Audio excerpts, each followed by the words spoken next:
காங்கிரஸ் அவைக்காவோட போயிருக்கலாம் அப்படின்றது சோடங்கர் சொல்லியிருக்கலாம், மாணிக் தாக்கூர் கூட சொல்லியிருக்கலாம். ஏன்னா மாணிக் தாக்கூரால நிறைய பிரச்சனைகள்லாம் வந்தது. இப்போ அவரே என்னன்றாரு, ஒற்றுமையா இருக்கிறது தான் வந்து நமக்கு பலம் அப்படிங்கிறாரு. தனி மனிதனுடைய விருப்பங்கள் வந்து ஒரு கட்சியினுடைய விருப்பங்களா ஆயிடாரு. செல்வ பெருந்தகை தான் தமிழ்நாடு காங்கிரசினுடைய தலைவர். அவர் பேசவே இல்லைங்கிறாரு. தேமுதிகக்கோ விசிகாவுக்கோ கம்யூனிஸ்டுகளுக்கோ அவங்களுக்கு இன்னும் யாருக்குமே எந்த சீட்டும் கன்ஃபார்மா தெரியாது. 21 கட்சிகளுடைய கூட்டணி தான் வந்து இப்போ தேர்தலை சந்திக்க போகுது, திமுகவினுடைய கூட்டணி. அந்த கட்சிகள் இருக்கிற அத்தனை பேருக்கும் அவர் வந்து இடம் கொடுத்திருக்காரு. திமுகவிலேயே இது மிக மிக பெரிய ஒரு சவால் தான். விசிகா திருமாவளவன் வந்து முதல்ல சொல்லிட்டாரு, நாங்கள் வந்து அரசியல் சீட்டு ஷேரிங்காவோ இல்லை ஷீட்டிங் ஜெயிக்கிறதுக்காக நாங்கள் இல்லை, கொள்கை தான் எங்களுக்கு ரொம்ப முக்கியம், பாசிச பாஜக வரக்கூடாது, அவ்வளோதான் எங்களுடைய கொள்கையை தவிர ஷீட் ஷேரிங்கு மற்றது எல்லாமே வந்து எங்களுடைய அரசியல் நேரத்தில் இதுதான். ஒரு காலமும் திமுகவும் விசிகாவும் பிரிஞ்சு போகிறதுக்கு வாய்ப்பே கிடையாது. குழந்தைங்க வீட்டில் சாப்பிடவே இல்லையா, இத்தனை நாள் ரேஷன் கடையில் பிசியே போடலையா, பொங்கலுக்கு காசே கொடுக்கலையா, இத்தனை நாள் பொண்ணுங்களாம் டிக்கெட் வாங்கிற பஸ்ஸில் போகவே இல்லையா, இனிமேல் தான் போகிறாங்க, இதெல்லாம் கேள்விகளே இல்லை. ஒரு திட்டத்தை வந்து செயல்படுத்துகிறாங்க. அந்த செயல்படுத்தும் போது பயனர்கள் தான் இதை பற்றி பேசுமே தவிர.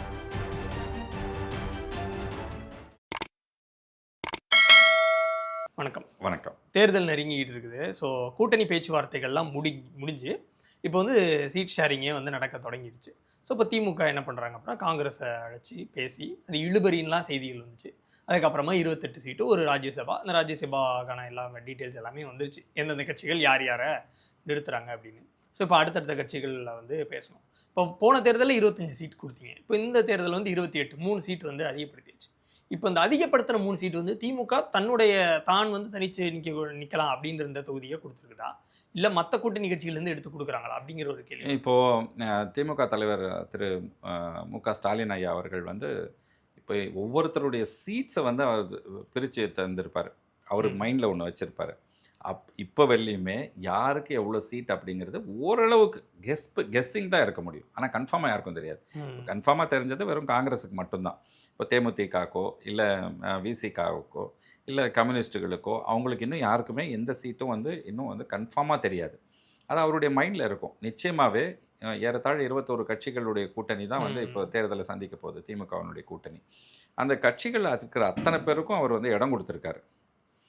நிச்சயமாகவே இடம் கொடுத்துருக்கிறவர் கணக்கு போடாமல் கொடுத்துருக்க மாட்டார். இல்லை, இப்போ அந்த கணக்கு போடும்போது 5 வருஷம் முன்னாடி கொடுத்த சீட் வந்து இன்னைக்கு கொடுக்க முடியல, எல்லா கட்சிகளும் கூட கேட்கறாங்க. அதை எப்படி அகாமடேட் பண்ணுவார்? அது ஒரு மிகப்பெரிய சவாலாக இருக்கு. இல்லை, அது சவால் தான். அது உண்மையிலே பெரிய சவால் தான். அவர் ரொம்ப பெரிய ஒரு என்ன சொல்கிறது, அரசியலில் சமெல்லாம் சாதாரணமாக நினச்சின்னு இருக்கும்போது நம்ம ஒரு பக்கம் இருக்கிறது நினச்சின்னு இருப்போம். அவர் இன்னொரு பக்கம் வந்து பெரிய கணக்கு போட்டு வச்சுருப்பார். ஸோ யாராலுமே ப்ரிடிக்ட் பண்ண முடியாத ஒரு அரசியல்வாதி அப்படின்னு சொல்லும்போது உண்மையிலே அது நம்மளுடைய முதலமைச்சர் தான். ஸோ அவருக்கு ஏதோ ஒரு கணக்கு வச்சிருப்பாரு. இன்னொரு என்ன ஒரு 10 நாளில் எல்லா விஷயமும் தெரிஞ்சிருப்போது. அது எங்களுக்கே தெரியாது. ஆக்சுவலி வந்து நீங்கள் யார்கிட்ட நீங்கள் திமுகவில் யார்கிட்ட நீங்கள் பேசினாலுமே யாருக்குமே எதுவுமே தெரியாது. ஷீட் ஷேரிங் எவ்வளோ, மற்ற எல்லா கட்சிகளுக்கும் எந்தெந்த இதில் ஒதுக்கியிருக்காங்க, அதே மாதிரி உதயசூரியன் சின்னத்தில் நிற்க வேண்டிய கட்சிகள் யாது அப்படின்றதெல்லாம் இன்னும் அவருடைய மனசில் என்ன இருக்குதுன்றது அவருக்கு மட்டும்தான் தெரியும். அவரை சேர்ந்தவர்கள் அந்த அந்த அந்த சென்டர் பாயிண்ட்ல உட்காந்துருக்காங்க. அவங்க முக்கியமான நபர்கள், அந்த குழுவில் இருக்கிறவங்க அவங்களுக்கெல்லாம் தெரியும். ஆனால் அவங்களும் மற்றவங்க கிட்டலாம் பேசவே மாட்டாங்க. இப்போ எங்களுக்கெல்லாம் வந்து தெரியறதுக்கு வாய்ப்பே கிடையாது. வாய்ப்பே என்ன, ஒரு சின்ன ஒரு நூலளவு கூட வந்து எந்த விஷயமும் தெரியாது. உண்மையிலே நான் சொல்லிட்டு அப்புறம் கடைசியில் என்ன சார் இப்படி சொன்னீங்க அப்படின்ற மாதிரிலாம் இருக்கக்கூடாது. அதாவது திமுகவிலேயே இது மிக மிக பெரிய ஒரு சவால் தான். தலைவர் நல்ல ஒரு டேக்கிள் பண்ணுவாருன்றது ஒரு எங்களுக்கு ஒரு நம்பிக்கை. இல்லை, ஓகே, அது கரெக்டாக தான் இருக்குது. ஏன்னா இப்போ காங்கிரஸ் வந்து தாவேகா கூட போவாங்க அப்படின்னு 2-3 மாசங்களாக வந்து பேச்சுவார்த்தை நடந்துட்டு இருந்துச்சு. பட் இருந்தாலும் காங்கிரஸ் இல்லை காங்கிரஸ் பேச்சுவார்த்தை நடத்தினது அப்படிங்கிறது நம்ம எங்கேருந்து கண்டுபிடிச்சோம் சொல்லுங்களேன். இந்த யூடியூபர்ஸ் மட்டும்தான். இல்ல, பிரவீன் சக்கரவர்த்தி போட்ட ட்வீட், பிரவீன் சக்கரவர்த்தி, பிரவீன் ஜோடங்கர் பேசினது, இல்ல 2 பேர் பேசினாங்க. இல்ல வேலுசாமி பேசினாங்க, நிறைய பேர் பேசினாங்க. இல்ல நம்ம எப்படி வந்து தெரியும், கன்ஃபார்மா தெரியும். அதே செல்வ பெருந்தகை பேசல அப்படிங்கிறாரு. இல்லை, ஒன்று தெரிஞ்சுங்க, செல்வ பெருந்தகை தான் காங்கிரஸினுடைய தலைவர், தமிழ்நாடு காங்கிரஸினுடைய தலைவர். அவர் பேசவே இல்லைங்கிறாரு.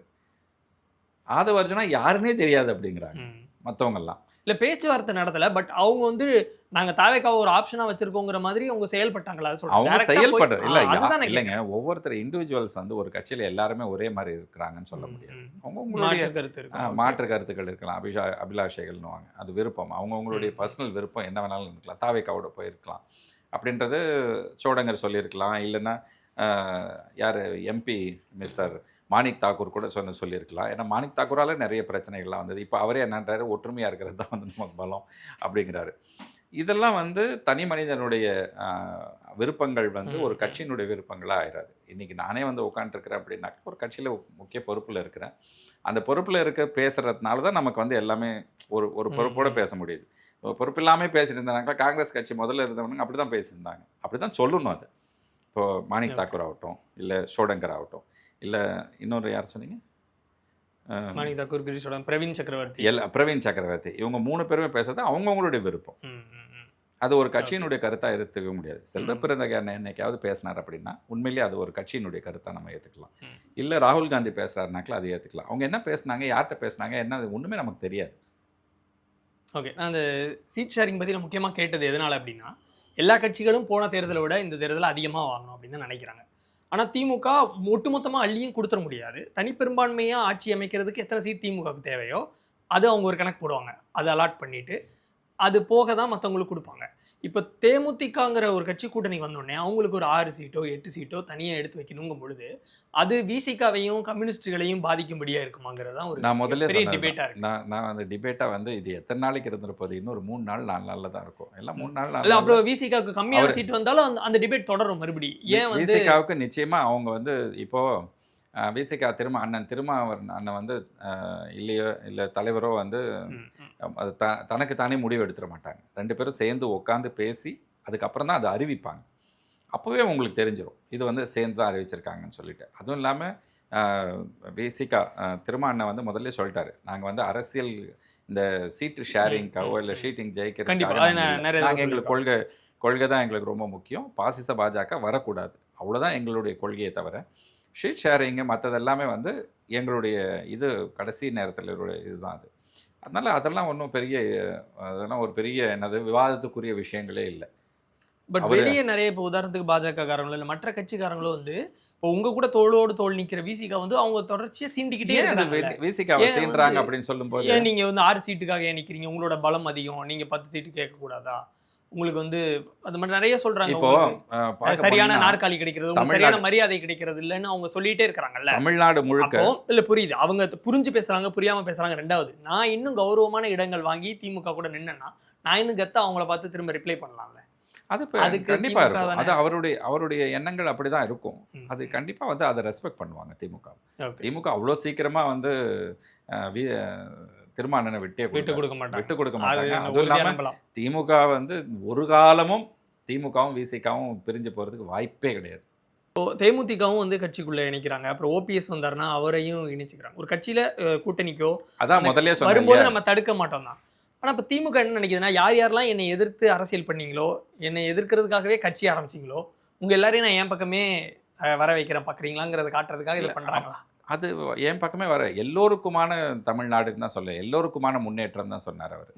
நீங்கள் எங்களுடைய மெயின் தலைவர் சொன்ன ஒரு வார்த்தை நீங்கள் பார்த்தீங்கன்னா, தமிழ்நாடு என்றும் தலைகுனியாது. ஓகே, வெல்வோம் அப்படின்னு தான் சொல்லியிருக்காரு. சேர்ந்திருப்போம் வெல்வோம். எல்லாரும் சேர்ந்து இருக்கும்போது தானே வெல்ல முடியும்.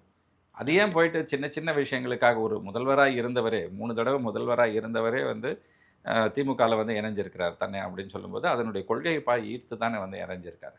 அதுதான் ரொம்ப முக்கியம். அதாவது அரவணைக்கக்கூடிய தன்மை மற்ற எல்லா தலைவர்களை விடவும் இன்றைய முதல்வர்கிட்ட அதிகமாக இருக்கிறதுனால தானே வந்திருக்காங்க. தேமுதிக எந்த கொள்கையை உள்வாங்கி இந்த மதசார்பற்ற முற்போக்கு கூட்டணிக்குள்ளே வராங்க? ஏன்னா கடைசி தேர்தல், அதுக்கு முந்தின தேர்தல், இந்த மாதிரியான தேர்தல்கள் எல்லாம் ஒரு நேரம் அதிமுக கூட இருந்திருக்கிறாங்க. நீங்கள் சொல்கிற பாசிச பாஜக கூடயே அவங்க கூட்டணியில் இருந்திருக்கிறாங்க. இப்போ என்ன கொள்கை தெளிவு பெற்று என்ன கொள்கை மாறி அவங்க திமுகவுக்கு வந்திருக்காங்கன்னு ஒன்று இருக்குல்ல. இப்போது இது வந்து என்கிட்ட கேட்குறத விட நீங்கள் மிஸ்ஸஸ் பிரேம்லதா விஜயகாந்த்னு ஒருத்தர் இருக்காங்க தேமுதிக அலுவலகத்தில், நீங்கள் அவங்ககிட்ட கேளுங்க, அவங்களே சொல்லுவாங்க நல்ல பதில். ஏன்னா அவங்களுடைய புரிதல் தானே இங்கே வந்து சேர்ந்துருக்குறாங்க. அவங்க ஏதோ புரிஞ்சிருக்காங்க, ஏதோ தெரிஞ்சிருக்காங்க, அதனால வந்து இங்கே வந்து சேர்ந்துருக்காங்க. இந்த கேள்வி என்கிட்ட கேட்குறது திமுக அப்படி நீங்கள் சொல்லிக்கோங்க. அது அவங்கக்கிட்ட ஒரு தடவை கேட்டிங்கனாக்கில் இன்னும் உங்களுக்கு தெளிவான ஒரு பதில் ஒன்று கிடைக்கும். ஏன்னா இப்போ நான் வந்து ஒரு திமுக காரனா வந்து என்னுடைய கட்சியை பற்றி தான் நான் வந்து ரொம்ப சப்போர்ட் பண்ணுவேன். இப்போ நீங்கள் கேட்ட கேள்வி வந்து அவங்க பதில் சொல்ல வேண்டிய ஒரு கேள்வி, அதுக்கு நான் எப்படி பதில் சொல்ல முடியும்? பட் இப்போது இந்த மகளிர் உரிமை தொகை இந்த மாதத்துக்கும் வச்சுக்கோங்க, கோடை காலத்துக்கும் வச்சுக்கோங்க, அடுத்து ஒரு 2 மாதம் அதுக்கும் சேர்த்து வச்சுக்கோங்கன்னு சொல்லிட்டு 5000 போடுறாங்க. அதுக்கப்புறம் இன்னும் விளிம்பு நிலையில் இருக்கக்கூடிய மக்களுக்கு 2000 அப்படின்னு போடுறாங்க.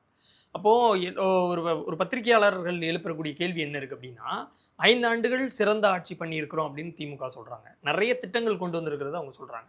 நிறைய திட்டங்களை வரவே இருக்கிறோம். தமிழ் புதல்வன் திட்டம், காலை உணவு திட்டம் எல்லாத்தையும் வரவேற்கிறோம். இவ்வளவு திட்டங்கள் கொடுத்து இத்தனை கட்சிகள் கூட்டணியில் இருந்தும் பெரிதாக ஆன்டி இன்கம்பன்சி இல்லாத பொழுதும் எதிரணி பலவீனமாக இருக்கும் பொழுதும் அந்த வெற்றிக்காக இந்த 5000 7000லாம் கொடுக்குறாங்களா? வெற்றி ரொம்ப இம்பார்ட்டன்ட் சார்.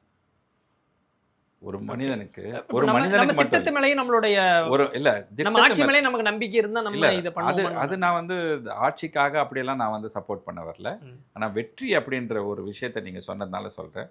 வெற்றி மிக மிக முக்கியம் ஒரு அரசியல் கட்சிக்கு. இத்தனை வருஷத்துல கோடை காலம் வரவே இல்லையா? இந்த வருஷம் தான் வருதா? எதுக்கு இந்த வருஷம் மட்டும் இப்படி எக்ஸ்ட்ரா கொடுக்குறீங்க? ஏன்னா தேர்தல் வருது. இத்தனை நாள் குழந்தைங்க வீட்டுல சாப்பிடவே இல்லையா? இப்ப மட்டும் தான் சாப்பிட்றாங்களா? இத்தனை நாள் ரேஷன் கடையில அரிசியே போடலையா? பொங்கலுக்கு காசே கொடுக்கலையா? ஏன் சார் நம்ம வீட்டில் ஒன்றுமே இல்லையா? ஏன் இத்தனை நாள் பொண்ணுங்கள்லாம் வந்து காசு வந்து என்னது டிக்கெட் வாங்கிட்டு பஸ்ஸில் போகவே இல்லையா? இனிமேல் தான் போகிறாங்களா? இதெல்லாம் கேள்விகளே இல்லை. ஒரு திட்டத்தை வந்து செயல்படுத்துகிறாங்க. அந்த செயல்படுத்தும் போது பயனாளிகள் தான் வந்து பயனர்கள் தான் இதை பற்றி பேசணுமே தவிர நம்மள மாதிரி உட்காந்துக்கிட்டு யூடியூபர்ஸ் எல்லாம் பேசக்கூடாது. ஏன்னா நம்மளும் இதில் தெரிஞ்சோ தெரியாமலையோ நமக்கு தெரிஞ்சோ அது பயன் தரக்கூடிய என்ன கேட்கணும். 5 வருஷமும் நீங்கள் கொடுத்துருந்தா இன்னும் பயன்பெற்று 5 வருஷமும் கொடுத்துருந்தானே இருக்காங்க. எந்த திட்டம் கொடுத்து ஆட்சிக்கு வந்த உடனே முதலமைச்சரே ஒரு பொதுக்கூட்டத்தில் சொல்றாரு. முதலமைச்சர் ஒரு பொதுக்கூட்டத்தில் சொல்றாரு, நாங்கள் எந்த அளவுக்கு திட்டம் போட்டிருக்கிறோன்றதை எங்களாலே ஞாபகம் வச்சுக்க முடியல. அவ்வளோ திட்டங்கள் தீட்டியிருக்கோம். அது வந்து முதல் 2 வருஷம் கொடுக்கல சார், அதுக்கப்புறம் தான் கொடுக்க ஆரம்பிச்சாங்க. மகளிர் முதல் 2 வருஷம் வந்து இது இல்லைல்ல, நிதி கொரோனா தானே இருந்தது. அந்த கொரோனாலேருந்து வெளில வந்தோம். 21ல் கொரோனா இருந்தது. கொரோனா இருக்கும்போது தான் வந்து பதவி ஏற்றுக்கிட்டாரு. 21, 22 கொடுக்க முடியல. ஏன்னா அப்போ தான் அதனுடைய ஆட்சியினுடைய என்ன இருக்குது, எப்படி பண்ணலாம் அப்படிங்கிறதெல்லாம் யோசனை பண்ணி தானே சொல்ல முடியும். நீங்கள் எடுத்துக்கோ கவிழ்த்துக்கோன்ற மாதிரிலாம் கொடுக்க முடியாது இல்லை. அப்போ இந்த இப்போ நீங்கள் பேசுறதை பார்த்தா என்னவோ மகளிர் உதவி தொகை வந்து கொடுக்கவே தேவையில்லைன்ற மாதிரி இல்லை. அந்த டோனில் நான் பேசுகிறேன். இல்ல எலெக்ஷன் வருதுங்கறனால எக்ஸ்ட்ராவா அந்த 5000 ரூபாய் கொடுக்கல. மாதம் 1000 ரூபாய் கொடுக்கிறது ஓகே. இப்போ மொத்தமா 3 மாதத்துக்கு எலெக்ஷன் டைம்ல பெண்கள் மனசுல வந்து திமுக ஒரு நல்லட வந்துடணும், அவங்க இதை வச்சே வந்து திமுக ஓட்டு போட்டுருங்கிற டோன்ல திமுக பண்ணுதாங்கிறதா என் கேள்வி. அது கொடுக்கவே கூடாது அப்படிங்கிறது ஏங்க ஒரு மக்களுக்கான ஒரு திட்டம் போடும்போது திமுகவுக்கு தான் போடுறாங்களா, திமுகவுக்கு தான் போடுறாங்களா, திமுக எலெக்ஷன் டைமுங்க போய் இதெல்லாம் சண்டையிட வேண்டியிருக்கு. இப்போ சங்கீதா வந்து கொண்டு போய் கேஸ் போட்டாலும் இது எலெக்ஷன் டைம். அதனால நீங்க ஏங்க இதெல்லாம் எலெக்ஷன்றது வாழ்க்கையில ஒரு சின்ன ஒரு பகுதிங்க. எலெக்ஷன் வந்து ஜெயிக்கலாம் தோக்கலாம் அதெல்லாம் வந்து 2வது விஷயம். ஆனால் ஜெயிக்கிறதுக்காக தான் ஒவ்வொரு கட்சியும் வந்து முனைப்போடு வேலை செய்கிறாங்க. அதே மாதிரி சங்கீதா அவர்களும் சரி, விஜய் அவர்களும் சரி, வாழ்க்கையில் நடக்கலாம் போகலாம், என்ன வேணாலும் பண்ணிக்கலாம். ஏதோ ஒரு சமயத்தில் கொண்டு வந்து கோர்ட்டில் வந்து வெளிப்படுறாங்கன்னா எலெக்ஷன் சமயத்து தான். ஏங்க எல்லாமே எலெக்ஷனோட சேர்ந்து சம்மந்தப்படுத்தாதீங்க. எல்லாமே நடந்துக்கிட்டே தான் இருக்கும். எல்லாமே வரிசைக்கிரமாக அது பிரகாரம் நடந்துக்கிட்டே தான் இருக்கும். நீங்கள் அதுக்கு தகுந்தபடி வாங்க. எல்லாமே எலெக்ஷன் நேரம், எல்லாமே எலெக்ஷன், நீங்களும் நானும் கூட உட்காந்து பேசுறது கூட இப்போ எலெக்ஷன் நேரம்ன்றதுனால உட்காந்து பேசுகிறோமா அப்படின்லாம் கேட்காதீங்க. எல்லாமே ஒரு இதுதான். வெற்றி ஒரு கட்சிகளுக்கு வெற்றி ரொம்ப முக்கியம். ஓகே, இப்போ அடுத்தடுத்து என்னென்ன மாற்றங்கள் அரசியல் நடக்குதுன்னு பார்ப்போம். இன்னொரு சந்தர்ப்பத்தில் கண்டிப்பாக பேசுவோம். நிச்சயமாக மீட் பண்ணுவோம். உங்களை மீட் பண்ணி திரும்பி பேசாமல் நாங்கள் எங்கே போக போகிறோம். நன்றி. நன்றி.